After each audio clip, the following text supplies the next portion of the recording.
Bismillahirrahmanirrahim. Assalamualaikum warahmatullahi wabarakatuh. Alhamdulillahirabbil alamin. Nahmaduhu wa nasta'inuhu wa nastaghfiruh wa na'udzu billahi min syururi anfusina wa min sayyiati a'malina. May yahdihillahu fala mudhillalah wa may yudlilhu fala hadiyalah.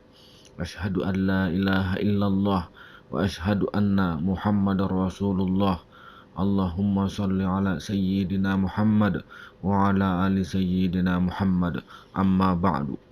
Rabbi shrah li sadri wa yassir li amri wahlul 'uqdatam min lisani yafqahu qawli. Rabbi ighfirli wa li walidayya warhamhuma kama rabbayani shaghira. Manusia gemar dipuji dan benci dicela. Sebagian besar dari umat manusia itu memang memiliki sifat yang seperti ini, yaitu senang dan gemar dipuji. Dia gemar kepada pujian dan amat lezat sekali dalam perasaannya apabila memperoleh pujian itu. Sedang amat benci juga, tidak enak perasaannya apabila dicela. Orang yang senang dan gemar dipuji, lebih-lebih pujian itu didapatkan, diucapkan di hadapan orang banyak, maka kesenangannya semakin bertambah-tambah. Maka kalau ada seseorang yang memiliki sifat seperti ini, pasti akan menjadi buruk kejadiannya. Terlebih-lebih jikalau gemar dinamakan alim dan suka sekali diberi panggilan kiai, padahal sebenarnya bukan begitu, maka jelaslah bahwa itu merupakan sifatnya orang yang tidak sempurna akalnya.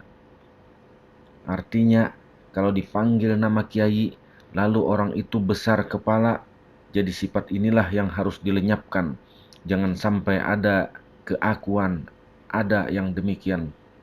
Maka dari itu pula, apa saja yang dijadikan sebabnya dipuji atau dicela, maka tidak boleh menyebabkan kita gembira atau membenci. Senang atau susah dan lain-lain itu adalah cobaan. Karenanya kita wajib mengingat bahwa semua sifat seperti ini pasti tidak akan kekal selama-lamanya. Hanya sepintas lalu saja, sementara kita hidup di dalam dunia ini. Firman Allah yang artinya, maka dengan sebab kerahmatan Allah jualah engkau ya Muhammad, lalu memiliki hati yang ramah tamah kepada orang banyak itu.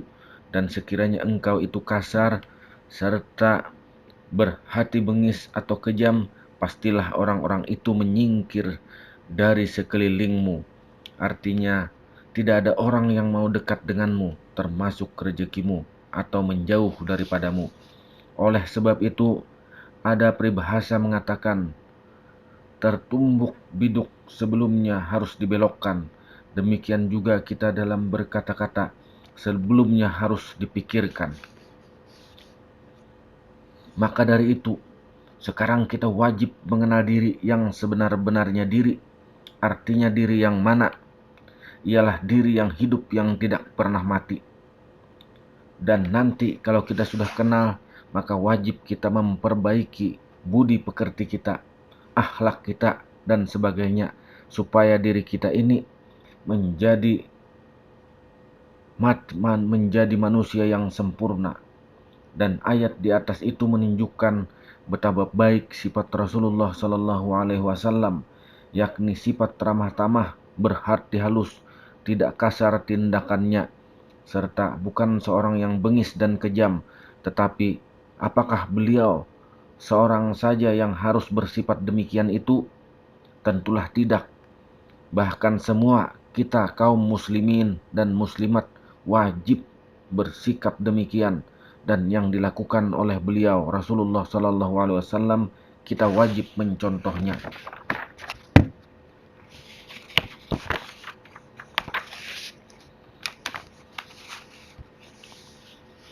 Pasal menyatakan yang sebenar-benarnya diri. Tidaklah sempurna mengenal diri itu, melainkan mengenal asal-usul kejadian diri, yaitu Nur Muhammad. Seperti yang dikatakan oleh Abdullah bin Abbas radhiyallahu anhu, ia bertanya kepada Nabi Muhammad SAW tentang apa yang terlebih dahulu dijadikan oleh Allah Subhanahu wa taala. Maka kata Nabi, "Khaliqa qablal asya'i nuru nabiyyika." Artinya telah dijadikan sebelum sesuatu itu, yaitu nur Nabi Muhammad. Dan telah berkata Abdul Wahab Sa'rani, "Innallaha khalaqar ruhu Muhammad min zatihi wa khalaqa ruhul alima min nuri Muhammad." Sungguhnya Allah Ta'ala menjadikan roh Muhammad daripada nur zatnya, dan menjadikan roh sekalian diri itu, yaitu nyawa, dan sebenar-benar nyawa itu adalah roh, dan sebenar-benar roh adalah Nur Muhammad, dan sebenar-benarnya Nur Muhammad itu adalah sifat, dan sebenar-benarnya sifat itu adalah zat hayat, bukan hayun, tetapi tiada lain daripadanya jua.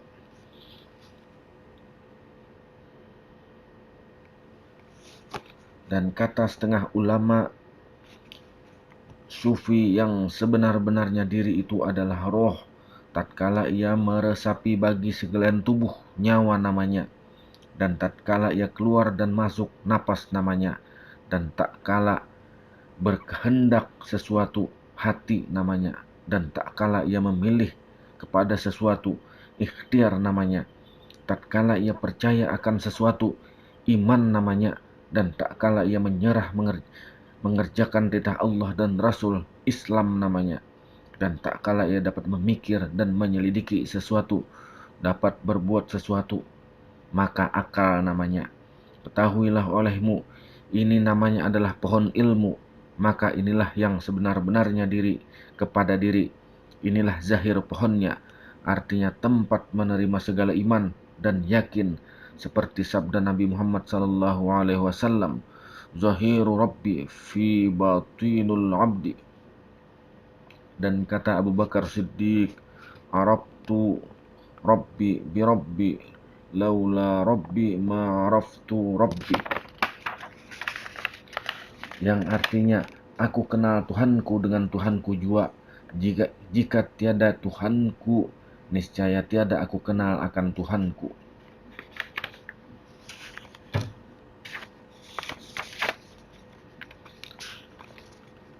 Ketahuilah bahwa napas kita itu di dalam sehari semalam masuk dan keluar sebanyak 28.000 kali.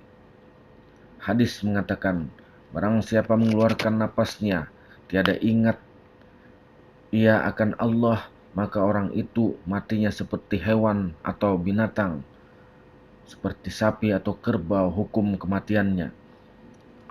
Bermula napas itu bergerak hanya 2 langkah saja, yaitu keluar dan masuk atau naik dan turun. Dalam pada itu kita iktikadkan apabila naik ia sampai kepada 7 petala langit, arsy dan kursi, hingga pada paling atas. Apabila ia turun, ia sampai kepada 7 petala bumi, hingga kepada yang paling bawah.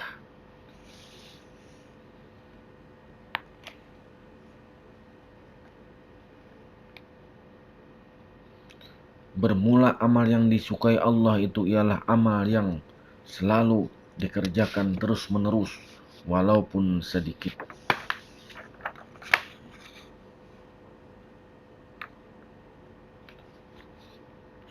Sesungguhnya agama pada sisi Allah adalah agama Islam.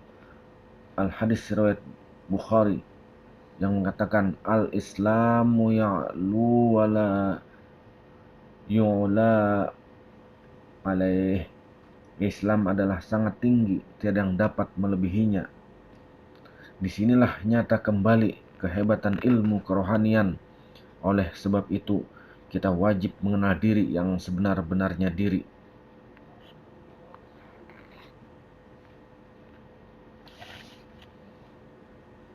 Yang pertama kita kenal diri, yaitu ialah sebenar-benarnya diri yang batin. yang qadim. Sebenar-benarnya diri adalah nyawa.